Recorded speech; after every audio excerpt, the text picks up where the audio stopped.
جن لوگوں نے شرکت کی تھی جو سمجھتے تھے کہ یہ امریکہ نے بڑا غلط کیا ہے افغانستان میں آ کے، وہ لوگ ادھر بہت بڑی ایک غصہ آیا. ان کو تو نہیں آپ کنونس کر سکتے کہ اب یہ جہاد نہیں دہشت گردی ہے. 2002 کا الیکشن ہوتا ہے، اور اگر کسی کو شک تھا کہ یہ سارا جو پشتون علاقہ ہے یہ بڑا ناراض تھا کہ امریکہ جب افغانستان گیا، تو سارے 2002 کے اندر پشتون علاقے نے ایم ایم اے کو ووٹ دی، کیونکہ ایم ایم اے واحد پارٹی تھی جو کہہ رہی تھی کہ بہت برا ہوا. دوسرا خیر میں تھا، میری تو پارٹی چھوٹی سی تھی. ہم کہتے رہے اور یہ ایم ایم اے بھی کہتے رہے کہ یہ بڑا غلط کیا امریکہ نے، کیونکہ افغانستان کے لوگوں کو کلیکٹو پنشمنٹ دینے کی کیا ضرورت تھی. القاعدہ ایک گروپ تھا، لیکن ایک پورے قوم کو سزا دینا تو ایک بڑا ایک اس کے خلاف پاکستان کے اندر بھی بڑا عوام نے یہ پسند نہیں کیا، اور کافی غصہ تھا لوگوں میں، خاص طور پہ پشتون بیلٹ میں، کیونکہ وہ انہوں نے کنیکشن جو پشتون اس طرف ہے اور اس کا دوسری طرف قبائلی علاقے کا تو بارڈر ہی کوئی نہیں ہوتا تھا. ڈیورن لینڈ تو تھی کچھ نہیں، تو وہاں سے تو آمد و رفت رہتی تھی دونوں طرف. تو اس کا ایک ری ایکشن آیا، اور ری ایکشن عوام نے پشتونوں نے بتا دیا 2002 میں کہ وہ اس جنگ کے خلاف ہے. انہوں نے ایم ایم اے کو ووٹ دی، کیونکہ دونوں پارٹیز تو ڈرتی ہیں، بات ہی نہیں کرتی تھی امریکہ کے خلاف. یہ تو امریکہ کو اپنا وہ آقا مانتی ہیں، تو یہ تو بولی نہیں. تو جو بول رہی تھی پارٹی ایم ایم اے، ان کو قوم نے ووٹ دی، سارے پشتونوں نے. تو پتہ چل گیا کہ قوم کدھر کھڑی ہے. اب وہاں سے شروع ہوئی، جیسے جیسے ہم پڑھتے گئے امریکہ کی جنگ میں، وہ پھر وہاں دہشت گردی اس کا ری ایکشن آتا گیا. انہوں نے پاکستان کے خلاف جو پھر پہلی دفعہ 2004-05 میں ہم نے ٹی ٹی پی کا نام سنا. یہاں تو کوئی ملیٹنٹ طالبان نہیں تھے. جو جنگ لڑی تھی جو اس طرف مجاہدین اور طالبان نے، انہوں نے لڑی تھی سوویٹس کے اگینسٹ، تو یہاں تو کوئی ملیٹنسی نہیں تھی. تو آہستہ آہستہ پاکستان میں یہ دہشت گردی اور ملیٹنسی بڑھتی گئی. اور مجھے افسوس سے کہنا پڑتا ہے کہ میری طرح کے لوگ جب کہتے تھے کہ یہ بڑا غلط ہو رہا ہے، پاکستان کو نقصان ہو رہا ہے، مجھے طالبان خان کہا گیا. میں جب وہ امریکنوں کی جو افغانستان میں وہ کر رہے تھے، اس کو بار بار میں کہتا گیا کہ کوئی ملٹری سلوشن نہیں ہے، کیونکہ افغانستان کی اگر آپ تاریخ آپ پڑھ لیں تو آپ کو پتہ چلے گا کہ وہ کسی باہر والے کو ایکسیپٹ کرتے ہی نہیں ہیں. تو ادھر بھی کہتے گئے، تو وہاں اینٹی امریکن کا اور ہر قسم کی باتیں کی گئی. لیکن جو لوگ اس علاقے کو جانتے تھے، سب کو پتا تھا کہ یہاں جتنا آپ ادھر پڑھیں گے، ادھر مشکلات ملک کے لیے بڑھتی جائیں گی. اب میں آتا ہوں کہ یہ پھر فاسٹ فارورڈ کر لیں. اچھا، اس سے پہلے میں کہوں گا ڈرون اٹیکس ہونے شروع ہو گئے، اور یہ 2006 سے ڈرون اٹیک 4 سے 5 سے آہستہ آہستہ بڑھتے گئے. ڈرون اٹیکس کیا ہوتا تھا کہ وہاں جا کے اٹیک کرتے تھے قبائلی علاقے میں، وہاں زیادہ تر بے قصور لوگ مارے جاتے تھے. وہ کیا بدلہ کس سے لیتے تھے؟ وہ آ کے پاکستان کی سیکورٹی فورسز، پولیس کے خلاف بدلہ لیتے تھے. تو اس لیے میں نے ایک بہت واحد پولیٹیکل پارٹی جس نے ڈرونز کے خلاف دھرنا کیا، ہم نے پوری کیمپین کی، وزیرستان مارچ کی دھرنوں کے خلاف، یہ ڈرون اٹیکس کے خلاف. باقی یہ پارٹیز چپ کر کے بیٹھی ہوئی تھی اور ڈرتے تھے. آپ کو پتہ ہے ان کے تو پیسے باہر پڑے ہوئے ہیں، تو وہ تو ڈرتے ہیں بولتے ہوئے. جب آپ کی دولت وہاں باہر پڑی ہو تو خوف آتا ہے ان سے. اس کے بعد کیا ہوا؟ ہماری گورنمنٹ آ گئی، پختونخوا میں گورنمنٹ آئی 2013 میں. ہماری پولیس بری طرح ان کی کیجولٹیز ہوئی تھی، وہ ڈیمورلائز تھی. ہم نے پولیس کے اوپر پوری ریفارمز کی گئیں. آئی جی درانی صاحب کو ہم نے یہاں سے لے کے گئے مرحوم، وہ آئے وہاں، ہم نے پولیس کو ریفارم کیا، پولیس کمانڈوز کی ٹریننگ کروائی، پہلی دفعہ پولیس کمانڈوز کو ڈیولپ کیا. اور ادھر سے پھر فائٹ بیک ہوئی، اور پختونخوا کی جو پولیس تھی وہ پھر کھڑی ہوئی اپنے پیر پہ.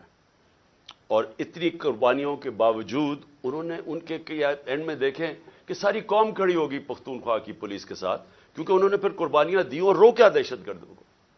لیکن اصل میں دہشت گردی لڑی جاتی ہے انٹیلیجنس ایجنسی سے، اور قوم کی سیکورٹی فورسز لڑتی ہے. اور قوم کی سیکورٹی فورسز نے اینڈ میں قربانیاں دی. پتہ نہیں 6000 ہمارے فوجی شہید ہو گئے، اور ٹوٹل پاکستان کی 80,000 پاکستانی اس جنگ میں ہلاک ہوئے. اب آ جائیں 2018 میں ہماری گورنمنٹ آ جاتی ہے. ہم فیسیلیٹیٹ کرتے ہیں افغان طالبان کے ساتھ بات چیت اور امریکن اور افغان طالبان کے بیچ میں بات چیت. ہم کوشش کرتے ہیں کیونکہ ہمارا انٹرسٹ تھا وہاں امن ہوگا تو پاکستان میں اس کا فائدہ ہوگا. کیونکہ اس وقت جو پچھلی افغان گورنمنٹ تھی وہ پرو پاکستان نہیں تھی, وہ پرو انڈیا تھی, اور وہ حکومت ہمیں کوئی ہیلپ نہیں ملتی تھی. جب یہاں پاکستان سے تین گروپس آپریٹ کر رہے تھے, افغانستان اٹیک کرتے تھے تو وہ نہیں روکتے تھے. تو ہم نے پوری کوشش کی پہلے بات چیت کروائیں تاکہ امن ہو افغانستان میں. پھر ہم نے کوشش کی افغان گورنمنٹ کو اور طالبان کو اکٹھا بٹھانے کی, وہ ہم فیل ہو گئے, انہوں نے نہیں مانا. لیکن ہم نے کوشش کی, ہم نے دونوں اس گورنمنٹ سے بھی بات کر رہے تھے. میں گیا بھی کابل جب پریزیڈنٹ غنی تھے, تو صرف کوشش کی کہ ہم کسی طرح یہاں امن پیدا کریں. تو جب پچھلی 2021 کی گرمیاں, اب میں صرف آپ کو اس لیے تفصیل بتا رہا ہوں تاکہ آپ کو پتا ہو آج جو ہو رہا ہے اس کے پیچھے بیک گراؤنڈ کیا تھی. 2021 میں گرمیوں میں مجھے خوف آنا شروع ہو گیا جب امریکیوں نے ڈیٹ اناؤنس کی وڈرال کی افغانستان میں. مجھے خوف آنا شروع ہو گیا کہ یہاں خانہ جنگی ہوگی افغانستان میں. اور ہماری ISI نے ہمیں پوری بریفنگ دی کہ 3 لاکھ فوج ہے افغانستان کی, اور جیسے ہی وڈرال اگر یہ جب امریکہ جائیں گے تو یہ 3 لاکھ فوج اور 60-70 ہزار صرف طالبان ہیں, تو یہاں تو خانہ جنگی شروع ہو جائے گی. تو ایک خوف تھا کہ جب وہاں خانہ جنگی شروع ہوگی تو اس کا فال آؤٹ پاکستان میں بھی آئے گا. ایک یہ خوف تھا کہ امریکہ ہمیں ہمارے پہ سینکشنز لگا دیں, کیونکہ وہ پہلے ہی کہہ رہے تھے کہ پاکستان کی وجہ سے ہم نہیں جیتے افغانستان میں. وہ پاکستانی انٹیلیجنس ایجنسیز کو بلیم کرتے تھے کہ وہ طالبان کے خلاف اس لیے کامیاب نہیں ہو کیونکہ پاکستان ان کی مدد کر رہا تھا. تو ڈر یہ تھا کہ ایک دفعہ سول وار شروع ہو گئی تو انہوں نے سارا ملبہ ہمارے پہ ڈال دینا.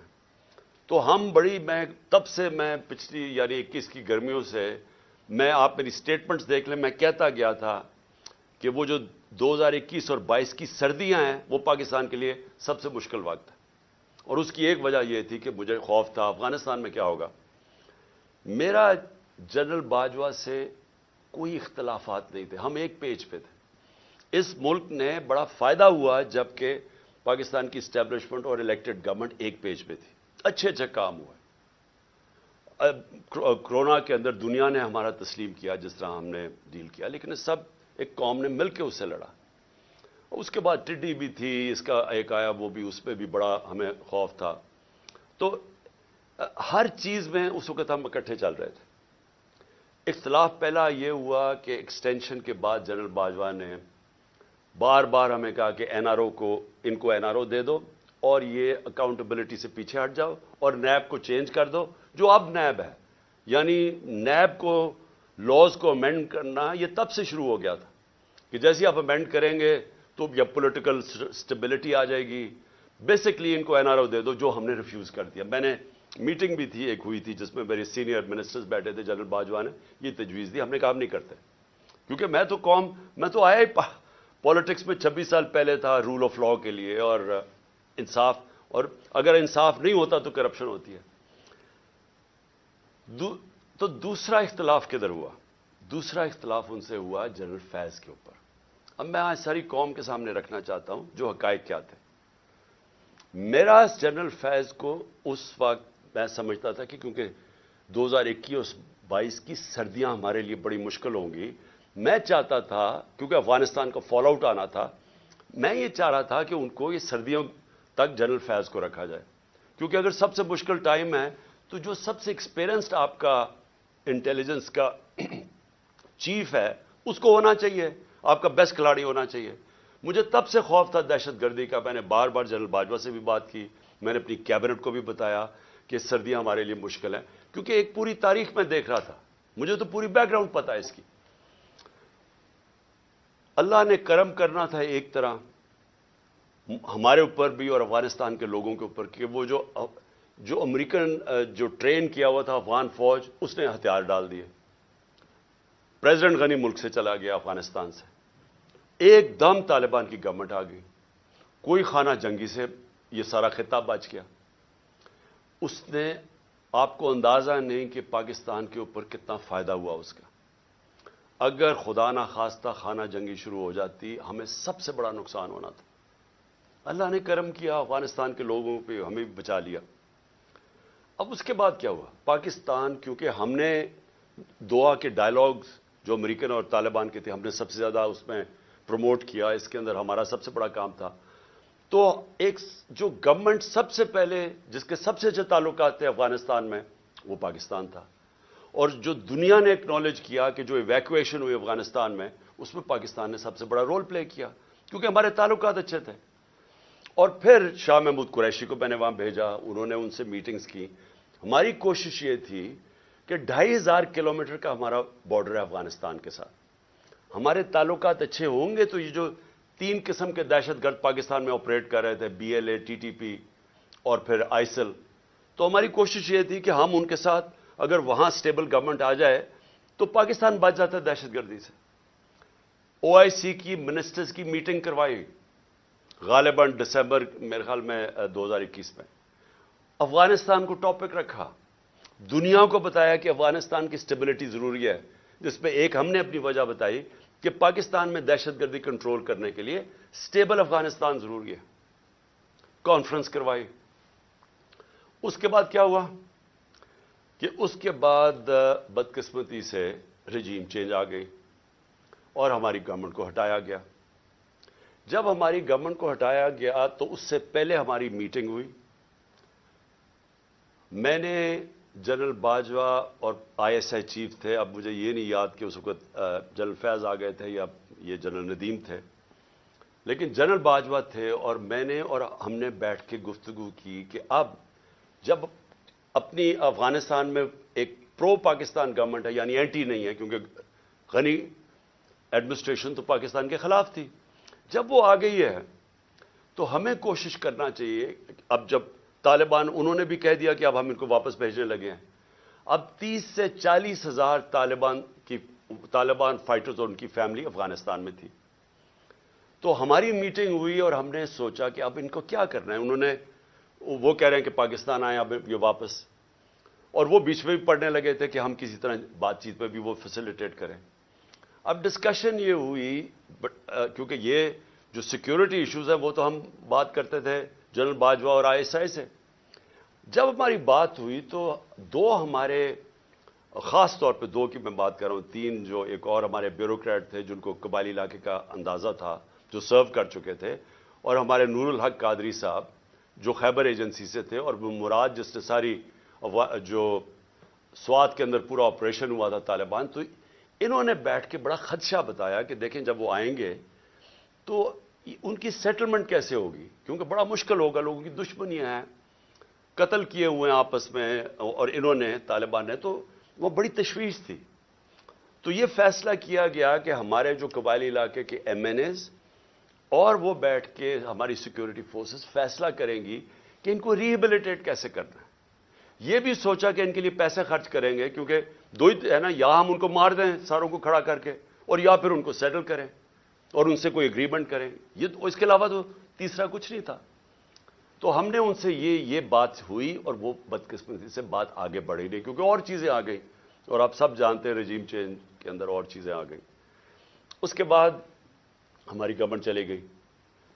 2022 کی جون کے اندر ملاکنڈ کے اندر مسئلہ آ گیا, سوات کے اندر ایک دم طالبان کی وہاں کوئی آیا, اور وہ عوام کھڑی ہو گئی, ان کو بڑا کہ پھر سے وہی حال ہونے لگا جو کہ پہلے تھا, جدھر سوات کے لوگوں نے بڑی مشکل وقت گزارا. تو تب تشویش ہوئی, اور میں نے جون کے اندر پھر میٹنگ کی اپنے پختونخوا کے MNAs اور MPs کے ساتھ. KP ہاؤس کے اندر اسلام آباد میں میٹنگ کی, اور ان کو سب خدشہ تھا کہ یہ ایک نیا فینومینا پھر آ رہا ہے, یہ جو طالبان آ رہے ہیں وہاں سوات کے اندر جو ہو رہا ہے, اور پھر لیٹرز لوگوں کو آنے شروع ہو گیا کہ پیسے کے, اور پھر ہمارا ایک MP تھا اس کو گولیاں لگیں وہاں دیر کے اندر. تو سب سے میٹنگ ہوئی اور ان کو خوف تھا کہ یہ ہو کیا رہا ہے. اور پھر ہم نے, کیونکہ ہماری گورنمنٹ تھی KP میں, ہم نے انہیں کہا کہ آپ بات کریں وہاں کے کور کمانڈر سے اور کوئی اگریمنٹ کریں کہ یہ کیا ہو رہا ہے, یہ فینومینا کیا ہے, کیونکہ سمجھ نہیں آ رہی تھی. لیکن اس گورنمنٹ نے کوئی ان کو سمجھ نہیں تھی کرنا کیا ہے, نہ ہی ان کی کوئی توجہ تھی وہاں. انہوں نے جب جون میں وہاں سے خدشہ ہوا کہ یہ ہو رہا ہے، یہ کیا فینومین ہے، کیونکہ بارڈر تو گورنمنٹ کے ہاتھ میں نہیں ہے پختونخوا کے، تو ان کے اندر کوئی کسی کو نہ سمجھ تھی، نہ کسی کا انٹرسٹ تھا. عجیب عجیب سی ان کی مزاحیہ سٹیٹمنٹس آئیں اور وہ ایشو وہیں کا وہیں رہ گیا. اب یہ ایشو آہستہ آہستہ بڑھنا تھا، اور اب جدھر یہ پہنچ گیا ہے، مجھے اب ہوا کیا، جب پولیس پہ جب یہ اٹیک ہوا مسجد کے اندر، تو ابھی وہ لوگ، وہ بیچارے، جو میں پھر سے آج سب کے سامنے، ہم سب کو تکلیف ہے کہ جس طرح کی ہم نے وہ سینز دیکھے ہیں، اور جس طرح وہ پولیس والوں کے اوپر ایک غصہ اور ایک غم طاری ہوا تھا، وہ ہم نے دیکھا سب نے. تو سوال ابھی یہ پوچھا جائے کہ گورنر کے پی نے ابھی تو لوگوں قبروں میں دفن بھی نہیں کیا، ابھی تو لوگ تکلیف میں ہیں، ابھی تو انالیسز ہی نہیں ہوا کہ یہ ہوا کیا ہے. گورنر کے پی خط لکھ دیتا ہے کہ جی الیکشن کو ڈیلے کیا جائے، ملک صوبے کا صورتحال ٹھیک نہیں ہے. اب میرا یہ سوال ہے کہ جو لوگ یہ اب سمجھ رہے ہیں کہ یہ جو دہشت گردی بڑھائی جا رہی ہے، اور جو پہلے سے بھی یہ پی ٹی آئی کی گورنمنٹ کے خلاف ہے، اور یہ الیکشنز کو متاثر کر رہی ہے، اور یہ الیکشنز ڈیلے کرنے کے لیے، تو گورنر نے تو خط سے یہی اسی طرف لوگوں کو، جس کا نہیں بھی سوچ تھا وہ ادھر چلی گئی ہے. کیا یہ عقل ہے کہ جب تک آپ نے پوری طرح دیکھا ہی نہیں اور پتہ ہی نہیں آپ کو سیکیورٹی سچویشن کیا ہے، سیدھا بیٹھ کے کہہ دیا کہ الیکشن ڈیلے کرو؟ جو پرو گورنمنٹ کے تجزیہ نگار ہیں وہ بھی شروع ہو گئے کہ جی الیکشن ڈیلے کیا جائے. تو کچھ تو سوچ لیں کہ لوگوں کے اندر جدھر پہلے خدشات ہیں، ایک ٹرسٹ ڈیفیسٹ ہوا ہے کے پی کے اندر، پختونخوا کے لوگوں کو اعتماد چلا گیا ہے کہ یہ دہشت گردی ہے کیا. ہم سب جانتے ہیں کہ پی ٹی ایم کے کیا نعرے ہیں، اور جب پہلے سے خدشے ہیں تو یہ گورنر سٹیٹمنٹ دے رہا ہے کہ جناب الیکشن ڈیلے کر دے. تو میرا سب سے بڑا سوال اب یہ ہے کہ آج میں اس گورنمنٹ اور ان کے لوگوں سے پوچھنا چاہتا ہوں کہ جو ہمیں ذمہ دار ٹھہرا رہے ہیں، میں یہ پوچھنا چاہتا ہوں کہ میں اس کا تو جواب دے سکتا ہوں جب ہم اقتدار میں تھے. جب ہم اقتدار میں نہیں ہیں، یہ کہنا کہ کیونکہ اس دور میں انہوں نے یہ کیا تو آج یہ ہو گیا. سوال یہ ہے کہ ہمارے دور میں کیوں نہیں ہوا؟ 2013 سے ہماری گورنمنٹ تھی پختونخوا، جو سب سے بڑا صوبہ جو تباہی مچی. 2013 سے 18 تک ذرا دہشت گردی دیکھ لیں کہ پختونخوا میں کتنی ہوئی ہمارے دور میں، اور 2018 سے اب تک ہماری جب گورنمنٹ تھی مارچ اپریل تک، مجھے یہ بتا دیں کتنی دہشت گردی تھی. تو آج ہمیں یہ کہا جا رہا ہے کہ جناب وہ کیونکہ انہوں نے پتہ نہیں کیا کیونکہ آج دہشت گردی بڑھ گئی. یہ بالکل اس لیے ہے، اسی طرح ہے جس کے اوپر ابھی میں اس کے بعد آؤں گا کہ جناب انہوں نے پتہ نہیں آج جو معاشی بحران آ گیا اور جو تباہی مچ گئی ہے پاکستان میں، جو لوگوں کی امید ہی ملک سے چلی گئی ہے، جو معاشی حالات ہیں، تو وہ کہہ رہے ہیں کہ جی وہ ہماری وجہ سے ہوا ہے. ہم اس کے ذمہ دار ہیں جو ہمارے دور میں ہوا ہے. جب ہم پاور میں نہیں ہیں، ہمارے سے کیوں جواب پوچھ رہے ہیں؟ میں آج پھر سے میں بار بار کہتا رہوں گا، مجھے ان کا پتہ تھا کہ یہ نااہل اور کرپٹ لوگ، انہوں نے تو 30 سال حکومت کی اور ملک کو یہاں پہنچایا ہے. اور اب یہ کہنا کہ یہ جو جنرل باجوہ کی سوچ تھی کہ اب آ کے یہ ملک ٹھیک کر دیں گے، جو 17 سال میں سب سے بہتر پاکستان کی اکنامک پرفارمنس تھی، اس اکنامک پرفارمنس کے اوپر رجیم چینج کر کے ان کو لے آئے. میں بار بار جنرل باجوہ کو کہتا رہا اور میں نے واضح طور پہ شوکت ترین کو بھجوایا. میں اس لیے آپ کو کہوں گا کہ ہمیں پتا تھا یہ کیا ہونا ہے. میں ان کو جانتا ہوں 30 سال سے جو انہوں نے کیا پاکستان کے ساتھ. یہ جو قرضے چڑھے ہوئے ہیں جب سے یہ آئے ہیں، ذرا دیکھیں انہوں نے، یہ امیر ہوتے جاتے ہیں، ملک مقروض ہوتا جاتا ہے. تو انہوں نے ملک کیسے ٹھیک کرنا تھا؟ جو ملک کو تباہی کی طرف لے کے جائے وہ ملک ٹھیک کیسے کر سکتا ہے؟ ان کے یہ جو نون لیگ کی 99 یہ گورنمنٹ چھوڑ کے گئے ہیں، ذرا دیکھ لیں کہ کیا حال تھا پاکستان کی معیشت کا، اور اب یہ جو 2018 میں چھوڑ کے گئے تب دیکھ لیں کیا حال تھا. تو اب ان کو جب ہمیں ہٹا کے ان کو لے کے آئے، انہوں نے اب ٹھیک کر دینا تھا ملک. چلتی ہوئی معیشت جو 17 سال میں اس کی گروتھ ریٹ، یعنی جو اکانومی میں دولت میں اضافہ ہو رہا تھا 5.7 اور 6%، آخری 2 سالوں میں کرونا کے باوجود